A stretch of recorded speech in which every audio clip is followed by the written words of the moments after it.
What is going on, guys? Jack here, and welcome back to episode number 12 of Park to Prem here with Boston United. We are still top of the league, folks. Today, it could be the end of season number 2. I hope it will be the end of season number 2 today, because if it isn't, then something's gone horribly wrong.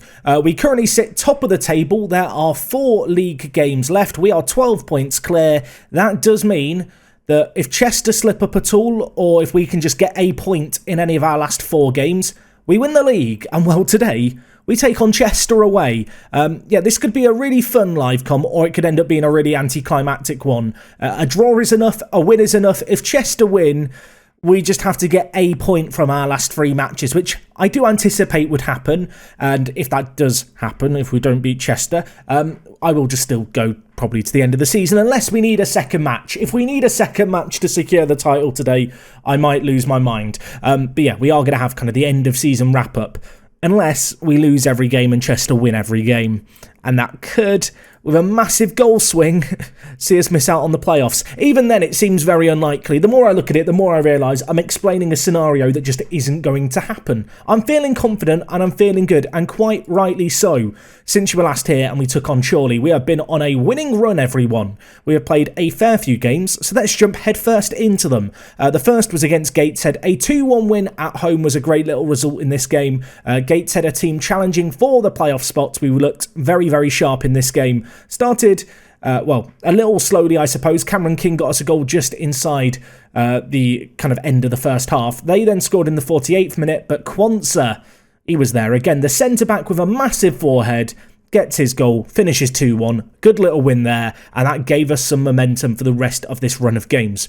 We drew against Spennymoor, which I suppose was a tad disappointing, but Devante Cole did get his first goal for the club, which was nice. He has started just a little slowly. I feel like compared to our other striking options, he's got quite a lot to live up to when it comes to a goal-scoring return. He has 2 already. One was in this game here in a 1-1 draw. We then beat Gloucester, and it was Percy Prado with the goal, which was great to see. The Peruvian international, who has vanished on international duty once during the last month or so, was getting involved. He got on the score sheet in this game. He's played 8 games as a starter, 2 goals to his name. That's not bad for a right back. Not bad at all. Anyway, we then took on South Shields, who of course are a team again challenging for the playoffs, much like Gateshead, a team that could have been a tricky fixture, but we looked pretty convincing. We won this one 3-1. Adam Liddell scored from the penalty spot. Mamma Mia scored a nicely worked move to make it 2-0 at the break. Callum Ross did peg one back for them against the run of play from outside the box. At that moment there is a slight panic of the, oh my word, are we going to get FM'd? Fortunately for us though, Devante Cole was, set clear of the defence. He broke through, used his pace, and a nice confident finish into the near post ensured another win. A 3-1 result away from home. Lots of fans in attendance for that one. And the rest of the games have gone pretty well too. Liddell got a hat-trick against bottom of the table Kettering. I felt a bit bad for Kettering here. They scored in the first minute. They must have thought there was some hope of a win. There wasn't. Liddell grabbed a hat-trick in this game. 34 goals, 12 assists. He's outperforming his XG of 28. 7 penalties scored out of 7. He's done pretty well this year, and best of all, he has signed a new contract, a 2-year extension with an optional, or not even optional, he's just got to sign another 2 years if we get promoted. So this is looking like a 4-year deal on £800 a week. That is a massive sum of money, but ultimately I had to get him tied down on a deal, didn't I? I had to get him signed. He's been the best player in this team. A player who I'm very confident is going to take us to another level. And good to get the contract sorted, even if it is for a slightly eye-watering sum of money. Against Brackley, we drew 1-1. Fraser Preston scoring in this one, which is a rarity. And then most recently, Prado chipped in with another crucial goal in a 1-0 win, this time against Hereford. And with those results, as you've already seen, we sit top of the league, and we are not far away from the 100-point barrier, which I would quite like to beat. You can see here, in terms of average ratings, Quansah is actually second now. He's behind Allen. I'm going to go with Allen rather than the last name I won't say correctly. This guy is a centre-back with 9 goals. That's pretty good. I wonder if he's on set pieces with 9 free kick taking. Either way, centre-backs are good at this level, it turns out. And, Allen is no exception. He's slightly pipping Quansah at the moment to the average rating. I talk about this because I did get asked if I wanted to vote in the player of the season. I'm not going to vote in it because I can't vote for my own players and I don't want to strip one of them of a chance to do well. But you can see here, Quansah and Simon, the two centre-backs, unsurprisingly in the Player of the Season vote, as is Liddell. And Terry Hawkridge as well, a player who I really need to get on a new contract for next year. One of the players who I am a little nervy, I suppose, about next season and if he can step up. But from set pieces, he has been superb. 23 assists to his name, 4 goals scored from an XG of 8. Leaves a little to be desired. But make no mistake, on a 7.48 average rating, he's been phenomenal at right mid, and I feel a bit bad that last year I misused him so much, playing him out on the left, cutting in on his right foot, when really we should have just been playing him on his stronger right-hand side the whole time. So Terry, I want to hold up my hands. I'm sorry, mate. Anyway, besides the Liddell signing, there is actually another contract that's been signed, and it is Lee Jonas, who is going to be joining us in the footsteps of Quansah from Liverpool. Of course, the Premier League Championship, and indeed all the teams across England announce all the youngsters who won't be signing new deals. And Jonas was just a super standout player when the news item kind of hit my inbox. We gave him a scout. He looked very good. We have signed him on a freebie. I don't think he's on those wage demands. I think he is literally on about £100 a week. It's a really, really good deal. It's a free transfer, a great centre-back option. And of course, with Lewis Gibbons, who is actually playing today, looking like he might move at the end of his contract because he's being moody. Genuinely, I think we've got a better replacement than Gibbons. I mean, if we just compare Jonas and Gibbons, my friendship has been ended with Lewis. Lee is my best friend now. That's all there really is to it. He looks very good. He can play right back as well. I feel like one thing that has been a constant really since we've been here at Boston is we seem to have quite a good habit of finding good centre-backs, and another one to add to the collection for sure. Anyway, looking across the team as a whole, we are looking pretty good for this game, with the exception of Quansah, who unfortunately is suspended for today's game. He's missed a fair few games due to suspensions. He's had 10 yellow cards. He's got 6 goals, to be fair to him, so I will forgive him. And 6th player of the matches for a centre-back is pretty blooming good. Of course, we are looking for a win here against Chester to secure the league. And following on from this match, where hopefully we're going to be hoisting a trophy aloft come the end of it, we will jump to the end of season ceremony. We can have a proper chinwag, a good old catch up and talk about the team, my thoughts going into next season.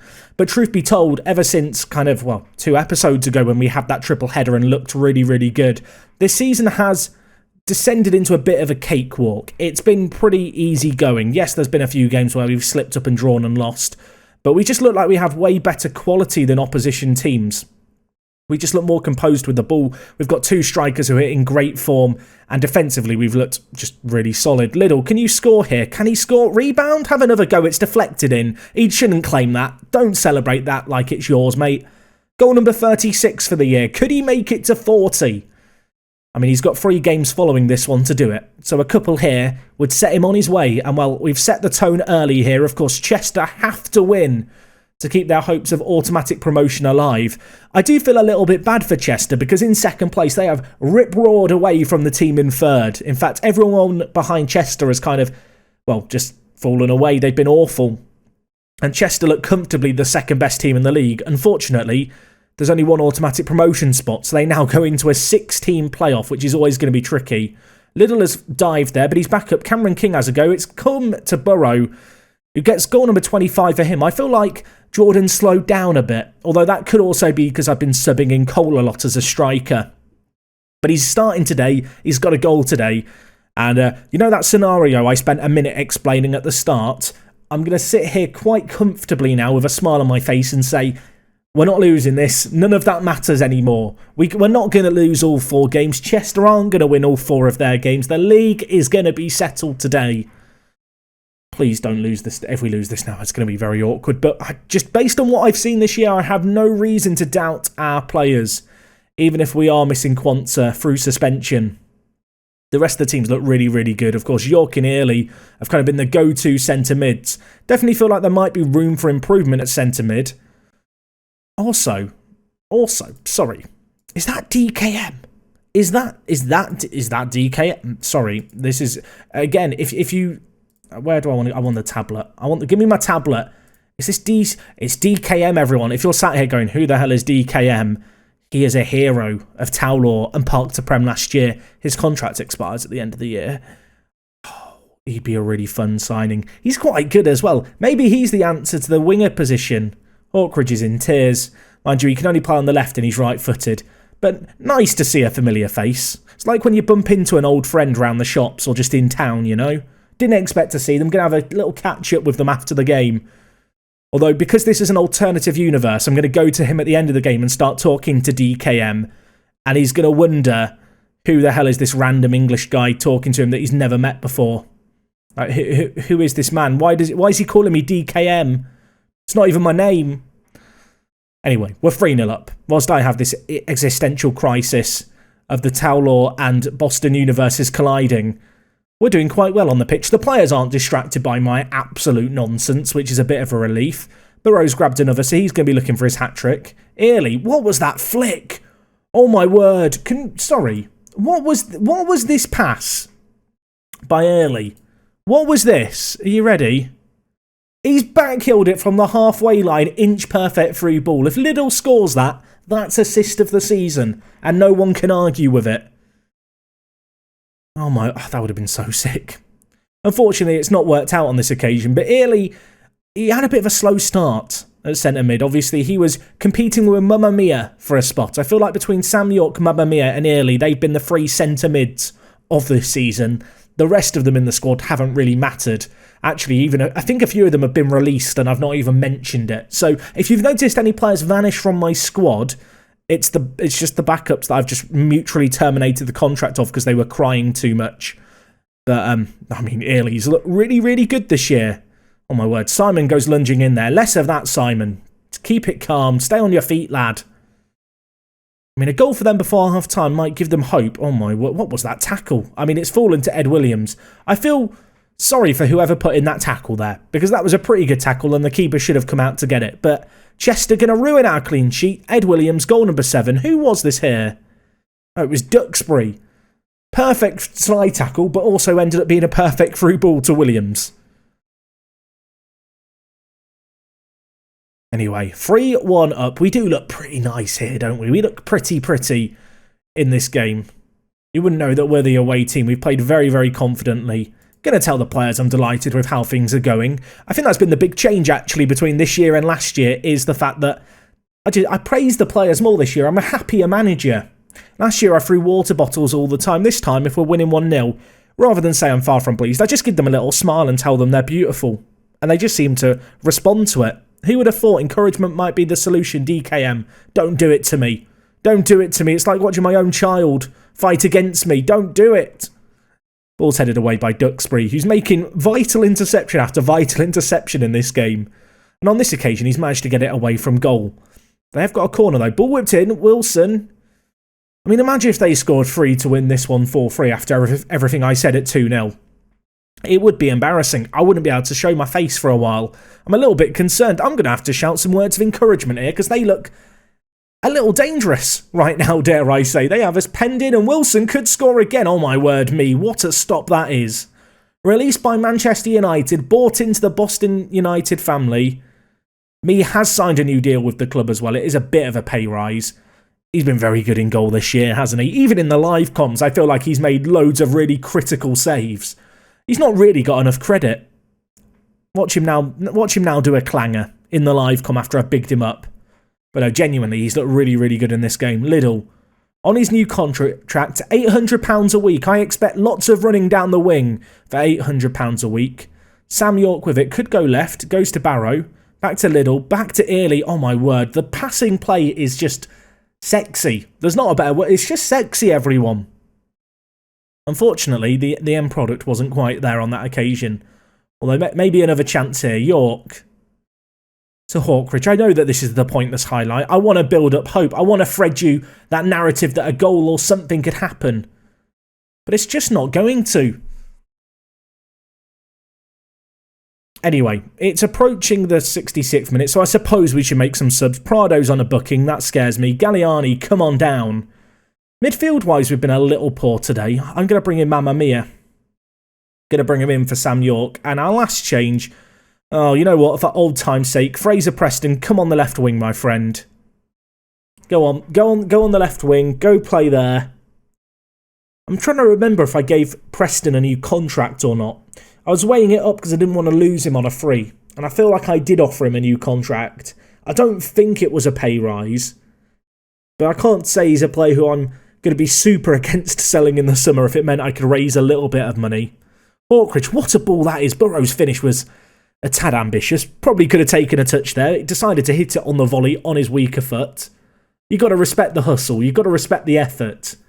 This second half has been speculative chance after speculative chance. And finally, as I say that, Ross White grabs his first goal of the year. Simon missed the header that led to the goal, according to the commentator. Did he miss the header? Simon! Oh, he's jumped too late, mate. Simon, you're quite good at jumping as well. That's disappointing. They're not scoring two. It's going to be fine. In fact, I fancy us to get another here. Let's get it. Burrow, Duxbury, options in the middle. They're queuing up. Taylor lumps it clear. It's a 2-on-2 at the back. Not like this, Football Manager. Stop it. Williams has already scored one. I don't know if that... Was that a shot or a cross? Commentator, can you let me know? I'm not sure what it was. It was awful, though. Simon. Oh, my word. The passing range on Simon is insane. I think he has the highest pass completion percentage in the team at centre-back. And with balls like that, I mean, you can't really complain. It's not like he's doing simple balls all the time. Oh, my word. Gibbons, wake up. Gibbons, wake up. It's fine. Williams has missed the target. That's a concern. I'm going to just demand more. Boys, come on, wake up. Positive reactions. Tell you what, Chester are not letting me relax here. Mamma mia, here we go again. It's been a while, hasn't it? Here we go again. He's not a good effort. Straight into Gray's hands. But the time is going away. Of course, a draw would be enough here. Chester need two. They're not going to get two. We're going to win the league, everyone. Oh, we get the trophy ceremony as well. The Vanarama North.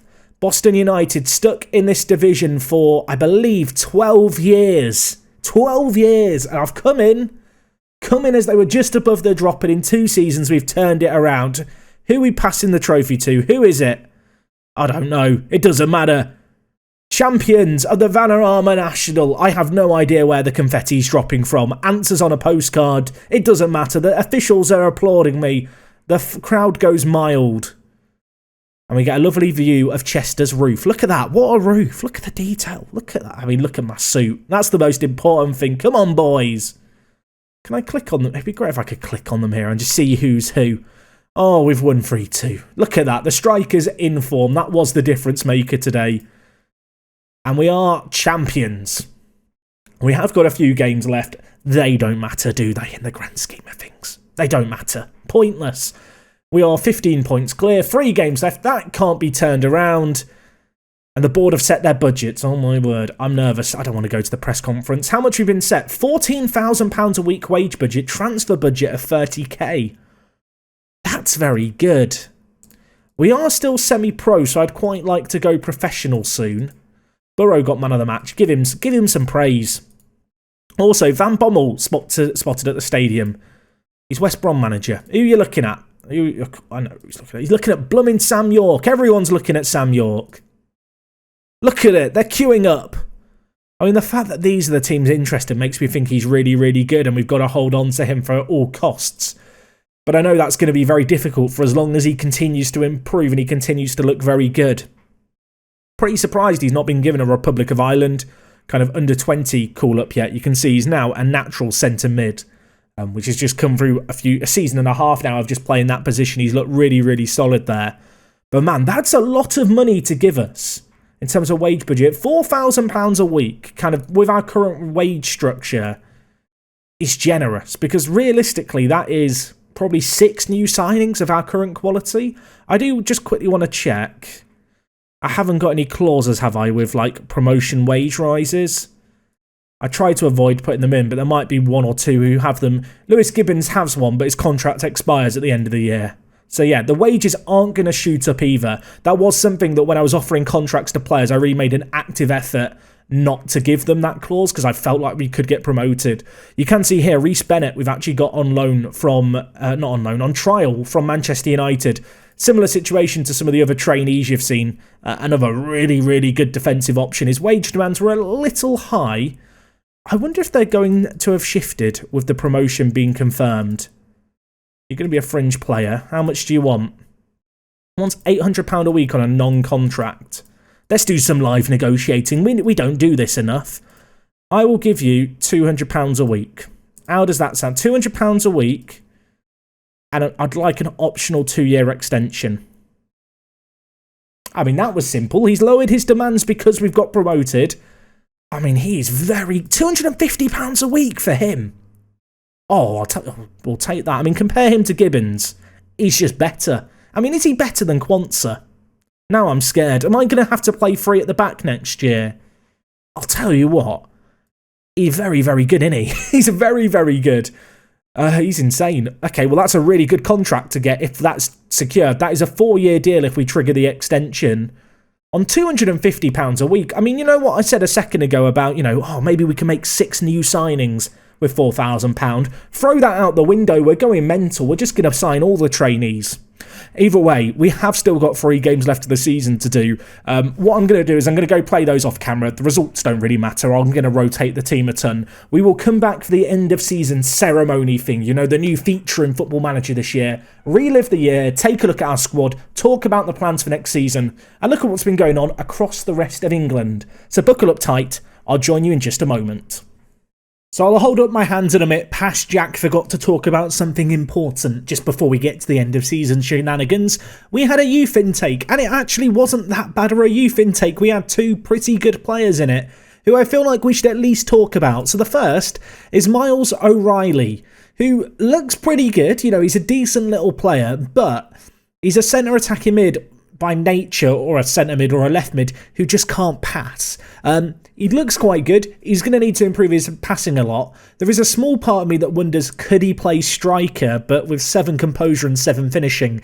That doesn't really feel like an option. If you want to let me know how you would train this guy, please do, because he's a bit of a weird one. He's good, but he's not really good at any one role. But at 15 years old, obviously loads of room to improve. Apparently he could improve a lot in the future, but he is inconsistent, which I'm obviously not a huge fan of. And the other big player of note was Grundy, which is just a fantastic name, let's be honest. He's 16, he is another centre mid, but on this occasion, he can play out on the right instead of the left. He is a lot better when it comes to his passing, and actually, he's been improving a lot in training. Currently training him just as a roaming playmaker, trying to have him have as much TLC just all round, try and make him a little better rounded. Unfortunately, he is massively lacking defensively and physically, but he's got a bit of natural talent about him, and his early development has been pretty promising. So keeping a watchful and hopeful eye over him. But besides those players, they were kind of the 2 big standout options. The rest of these players here, not entirely sure they've got much of a future at the club, but if they develop, if they surpass expectations, I'm sure we'll be talking about them. Anyway, I'm going to continue to mash continue. I think I'm only a day or 2 away from the end of season ceremony, so I'll join you guys there where we can mull over the season and look further ahead. So here we are, the end of season review for Boston for 2021-22, our first season in charge at the club. Of course, this is our first look at this new little feature. You can see here the new arrivals. Of course, there were a fair few of them. Sorted by average rating, you can see the ones that really contributed. Quansah, Simon, Liddell. They were the 3 names which were just, pretty much first on the team sheet every week, and single-handedly made a massive difference this year. Of course, we also signed Percy Prado, who's just kind of perching on the left-hand side here, the late addition, the Peruvian fullback. I mean, when you look at the team, obviously, we took a bit of a shotgun approach, brought in a lot of youngsters. Not all of them were necessarily like massive successes who played a ton in the first team, obviously. Dermot Mee in goal was pretty solid, although his average ratings don't really show that. I feel like goalkeepers still get done a little dirty by Football Manager. But as we scroll through here, you can see there were a lot of players who I kind of brought in to be backups, like the Cheese Grater, like Noble Lazarus, who ultimately we didn't really rely on, and a few of these even got released kind of as the season went on. At the same time, they're young players, they came in on frees. Worst case scenario, we've spent £100 a week keeping them as squad players in case of an injury crisis. Best case, maybe we can ship them on for a little bit of money going into next year. Anyway, you can see here a season to remember. The board love me. An A+. Liddell, by the way, ended on 38 goals. And if we just look at how we ended the season after that game against Chester, we drew against Halifax, beat Nantwich, and then beat Southport. Not the most convincing of results, but we got over the line with 104 points to our name. The playoffs is actually still ongoing, because apparently this, we don't care about the teams in the playoffs. We're going to have a look at our end of season now. In terms of cup competitions, it wasn't quite as good, was it? The D's! Move on. Moments to remember. Biggest win, the 5-0 against Chorley. Way back at the start of the season. That was a really, really good result. Match to remember, the 4-2 against Darlington. Look at that late flurry of goals. It was a crazy one, that. We were actually 2-1 down in it, all the way until the 84th minute, and then there was just goal after goal after goal, and at 4-2 it looked comfortable. And then goal of the season. Can we just take a look at it? If I just click here. No, that's gone to the league. Back we go. Oh, right, back through. Attempt number 2. Oh, is this... I want to watch the goal, but I don't want to keep hitting continue. You can imagine the goal, everyone. Picture it in your mind. It was Borough against Spennymoor. Anyway, in terms of financially, things weren't too bad. We sold 240 shirts. Apparently Cole's shirt sold quite well. He joined us in February or March as a free transfer and hasn't started many games. A little bit weird. Prado as well, apparently selling well. I guess those players coming in with quite high reputations. And in terms of the rest of the money, obviously no cup run to speak of, so broadcast revenue wasn't as good. But everything else was on the up, which is pretty promising, including matchday commercial and retail income. I imagine the new stadium had a pretty big role to play in that. In terms of how we lined up, you can see here we put a lot of faith in our best players this season, and that consistency played a part in how the season played out. And you can see actually looking here across the number of appearances, the team really wasn't rotated this year. We played the 4-4-2 a hell of a lot. And there was certainly the standout partnerships up front and at the back that really made a difference. But even the players who didn't, chip in with the craziest of returns did pretty well. Jackson at right back getting 7 assists is good. Duxbury getting 10 assists at left back. Can't really complain about that. Heck, even Cameron King, 6 goals, 7 assists. Yes, it's not quite on the level of Hawkridge and his deliveries from set pieces, but for this level, I'm quite happy with how we performed across the board. I think the team was surprisingly consistent, and the fact that we stuck with such a consistent team and got results kind of implies that they did the business for us. You can see here I won Manager of the Month for February. That was the only month I won it. Fans Player of the Season went to Quonset. He was also Young Player of the Year and Signing of the Year. You can see here, Goal of the Season apparently was Hawkridge's, so ignore that previous one that we were told was Burrows. I think it was Burrows, unless it was Hawkridge's and I just completely blanked on it and just assumed it was Burrow who scored it. Liddell was top goal scorer with 38. He also got 11 player of the matches. Quonset, 7.6 average rating is nutty, and lots of records broken this year. Burrow getting a hat-trick. We hadn't had one of those before. 14 clean sheets for me in goal.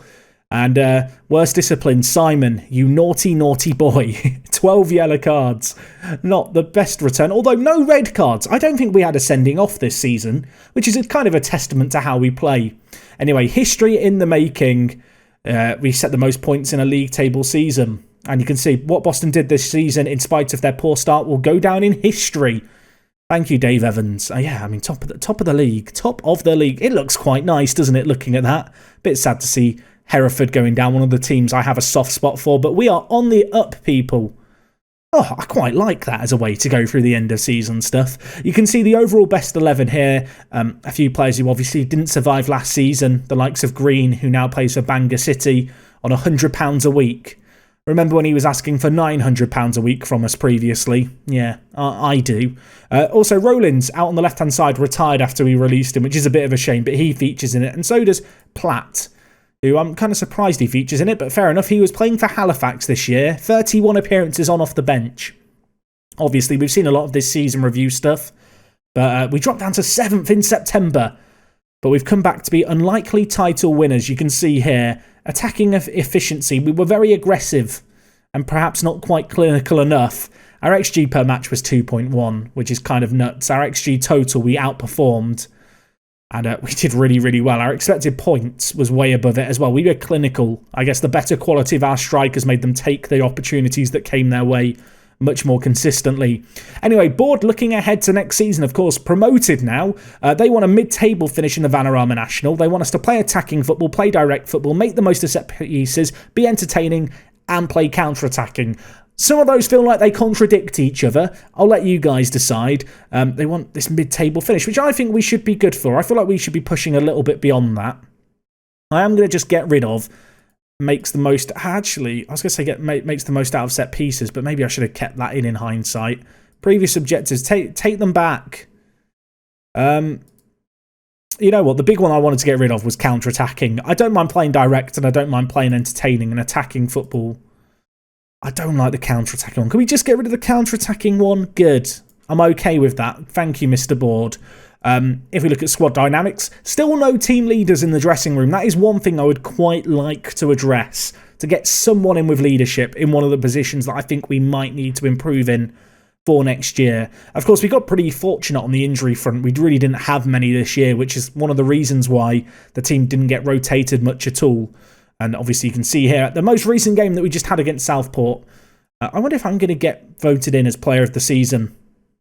Unfortunately, you can see here, we're not going to know who won player of the season, but I'm going to assume it was Quansah because he was bloody brilliant this year. He's been so good for us. If we just take a little look across the rest of the Footballing League, it's a bit annoying that all my end-of-season stuff has come up before the playoffs in various leagues are done. But you can see here, Woking, Wealdstone, Maidenhead and Dover relegated from the National League. Leyton Orient going up, and it could be one of 4 teams that follows in their footsteps. Moving up into League 2, Grimsby promoted along with Oxford and also Bradford City. Worth noting, Spyro, the youngster, who I wanted to sign last year, he was the 3rd highest goal scorer in League 2. He's blooming brilliant. Unfortunately, Yeovil and Bromley relegated. So Bromley promoted up previous season, straight back down for them. Bolton narrowly missing out on the playoffs. Looking at League 1, looks like Lincoln City could be relegated, although with a game to spare, it could change a little bit towards the bottom. Wigan could be very much in danger of dropping down to League 2. And I'd be lying if I was to say that wouldn't be a little bit interesting as a potential team to go to and try and rescue. They've had a pretty rocky few years, haven't they, Wigan? But right now they are safe.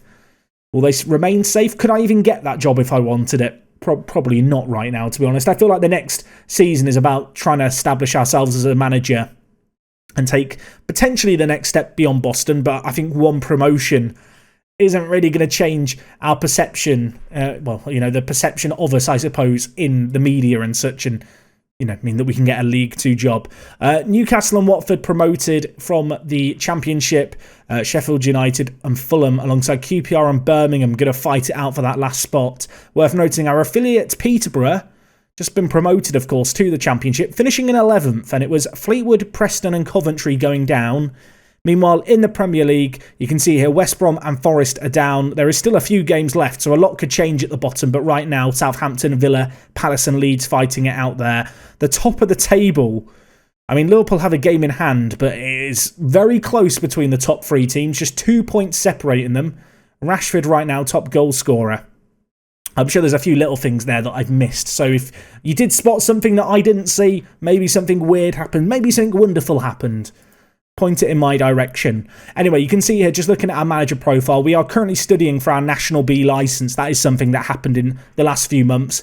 Our attributes really haven't improved a great deal. So much work to be done here, but hopefully, we're going to be able to stick at it, continue to improve. It'd be fair to say that with these attributes, I don't think we could get a job in the Football League right now. So I think we are at Boston for at least the next season and potentially a little bit beyond. I would like to get Boston back to the Football League. Then who knows, maybe if like the Wigan job came up then, or Bolton was still lingering in League 2, I'd look at a bigger club, in terms of reputation, a team that's a bit more established in England but is struggling as a potential next step to take. Anyway, in terms of the team for next year, if I'm going to be super harsh on players that I want to keep and players I don't want to keep, I could make quite sweeping changes, but at the same time, I think the squad that we have is already capable of finishing where the board want us to finish. You can see here Duxbury compared to Percy Prado, the new kid on the block, the new right back we've signed, of course, former Wigan man himself.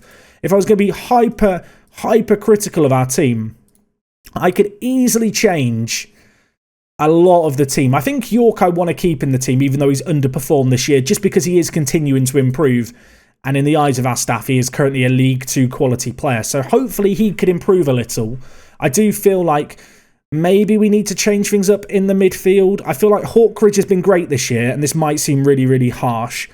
But Hawkridge's stats were massively inflated by set pieces. I would quite like to renew his contract and have him be a super sub, but I do fear with him turning 33 next year, and we've already some early signs that maybe his physicals are on the decline.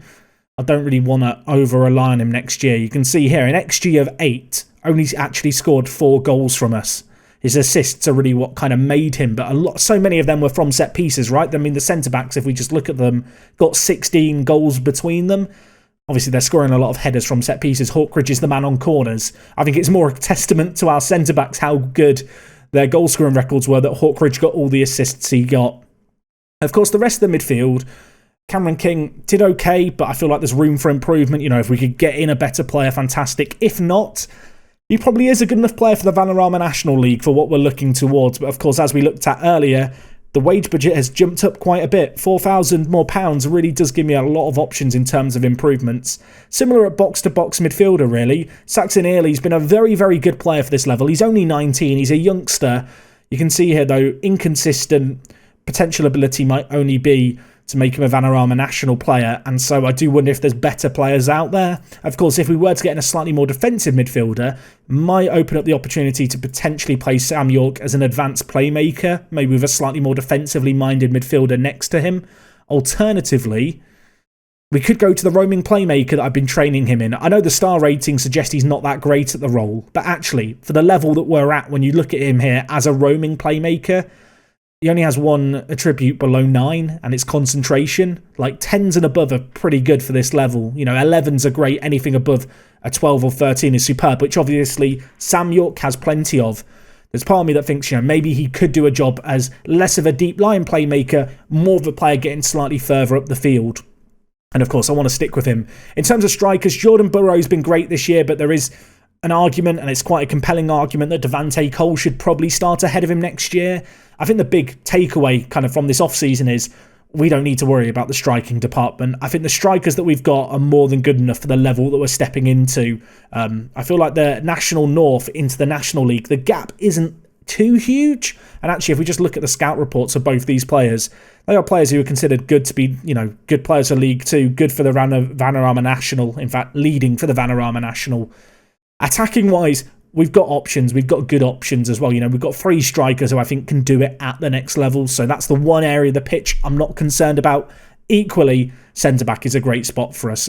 We, of course, as I talked about earlier, we've got Lee Jonas joining us from Liverpool. We've also now confirmed the signing of Reece Bennett from Manchester United. And it's potentially going to cause me a headache because I think I've now got 3 or 4 really top-quality centre-backs. Equally, it's not a terrible problem to have. And the 2 new kids joining us, they're on not a huge amount of money. I think it's about £400 a week between them, which when you compare that to some of the wages that we're paying some of our players is just absolutely insane. But yeah, really like Prado at right back. I do wonder if there's a better left back option out there than Duxbury, although he would still be pretty good for the next level. In goal as well, perhaps it's a bit harsh to be replacing Dermot Mee. He's shown some really good improvement this year and looked like a really good option. Recently extended his contract to 2024 on £230 a week.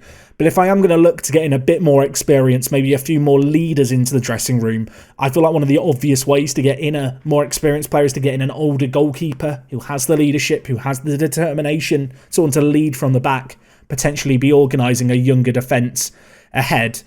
But I think a lot of this is dependent on the personnel, right? We're in this weird situation where when I was recruiting players this season just gone, I was planning to be in the Vanarama National next year. These were players who I thought, yes, they can do it at the next level.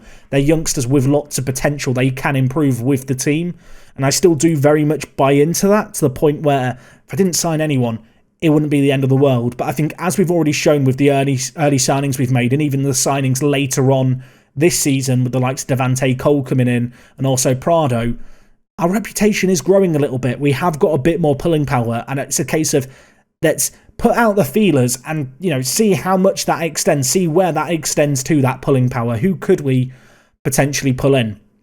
And I think that's going to be the big test this year. I mean, it's a really good squad. There's easily 6 players here who are good enough for the National League, possibly even League 2. If I couldn't sign anyone else, wouldn't be the end of the world. But if we could add players of these guys' quality, I would look at the National League and say, yes, we should be challenging towards the top. it is a very competitive league, similar to the league we've just come out of, where there is only one automatic promotion spot and then 6 teams in the playoffs. I know the board expectation, I think, was mid-table. I'm going into it right now, calling it very early. It's the start of May. I want to be in the playoffs next season at the very least, and I would like to be also studying my national license, kind of A license. Right now we're studying our B. Continuing to make progress, I guess, as a manager, but also as a club. And I think with the players we've got, that's more than doable. Anyway, I think that's going to round up this season wrap-up from me. I hope I covered all the stuff in nitty-gritty detail that you want to see, talking about some of my thoughts with the team. Obviously, if we do sign any new players, the squad size is going to bloat. Many of these players could potentially be demoted. We don't currently have an under-23s team, so that might be something to consider asking for. You know what, let's ask for it now. Why not? Can we have it? We can have it. Excellent. That is going to be very, very useful for us going forward, because I could potentially sell on a load of these youngsters who I've signed in the last year as backups and probably aren't going to be good enough next year and are just going to get knocked back further down the pecking order. But if there is an under-23 team for them to move to, it's an opportunity for them to continue to play for us contracted, and just increases the likelihood that maybe we can sell 1 or 2 of them on for a little bit of money, as we continue to sign players on frees. But anyway, that's going to wrap up everything from me today, guys. Thank you so much for watching. Thank you for your support this season. We go again next year. I'm excited for it. I hope you are too. It is me, Jack, and I will talk to you guys in a bit. I'm out.